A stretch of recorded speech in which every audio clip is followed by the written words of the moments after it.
Hai guys, kembali lagi di channel VBNR. Nah, jadi aku pernah post video yang ini, dan itu ada juga beberapa yang bertanya gimana cara mengatur keuangan di Jerman, ataupun gimana cara kita bisa investasi di Jerman. Aku sudah menerapkan strategi ini tuh waktu aku di Indonesia. Kalian pernah dengar nggak? Kita tuh harus membagi pendapatan kita tuh di beberapa pos. Nah, aku itu membaginya dalam skala 50, 30, dan 20. Nah, 50-nya itu untuk kebutuhan sehari-hari. Itu seperti kita makan, bayar apartemen, bayar listrik, dan lain sebagainya. Dan yang 30 itu kita harus investasi, seperti di reksadana, emas, ataupun di saham. Dan yang selanjutnya itu 20. Nah, 20 di sini kita untuk senang-senang. Misalnya kita bisa untuk nabung untuk traveling, out sama teman-teman, ataupun untuk nonton di bioskop. Nah, misalnya, contohnya aku pendapatanku adalah 500 euro. Tolong banget jangan dihitung ke rupiah ya, karena biaya hidup di sini tuh beda dengan biaya hidup di Indonesia gitu. Hidup di sini tuh mahal. Contohnya kayak satu porsi nasi goreng paling murah itu 8 euro. 8 euro itu sekitar 80 sampai 90 ribu rupiah. Nah, kalau di Indonesia kan paling cuma 13.000, 15.000 gitu kan.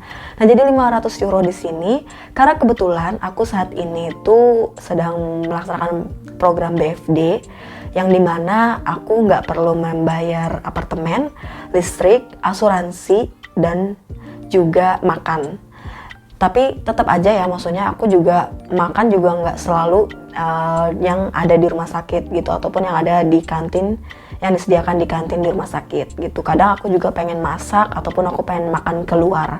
Jadi karena aku nggak harus membayar kebutuhan sehari-hari begitu besar, nah makanya aku sisihkan itu adalah untuk investasiku itu lebih banyak. Jadi aku 500 itu aku sebenarnya nggak 30 20 50 ya. Jadi lebih ke kayak oke, aku dapat 500, mungkin aku 250-nya atau 50%-nya aku investasiin.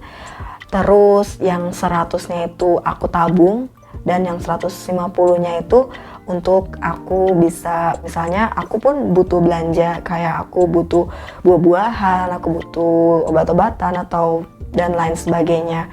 Itu biasanya aku taruh di 30%. Justru aku malah kebalik, 50% untuk investasi, 30% untuk biaya hidup, dan 20% itu untuk aku saving gitu. Aku dalam beberapa bulan terakhir kemarin itu aku coba untuk beli emas di Jerman gitu, dan menabung emas, istilahnya emas batangan gitu kan.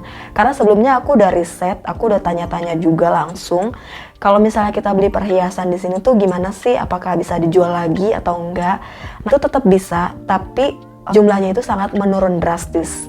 Contohnya aku pernah tanya ke salah satu toko emas yang ada di Jerman, yang ada di tempatku itu, aku mau beli perhiasan seharga 300 euro. Nah, nanti ketika aku mau jual lagi, itu cuma 100 euro, atau bisa cuma 50 euro dihargainya. Karena kita sudah pernah pakai, dan mungkin warnanya juga sudah memudar, dan lain sebagainya. Punya toko emasnya pun bilang, kalau misalnya kamu mau buat investasi, sebaiknya kamu belilah yang memang batangan gitu. Dan itu adanya di bank. Jadi aku datang langsung ke bank, dan aku tanya-tanya mana caranya aku bisa membeli emas batangan, dan juga gimana untuk biaya lain-lainnya. Ya, aku memutuskan untuk oke, aku mau mulai untuk investasi emas di sini. Juga cari tahu juga gimana harga-harga saat ini dan harga-harga sebelumnya. Jadi aku bisa compare, oh dalam jangka waktu sekian aku mungkin akan dapat sekian gitu.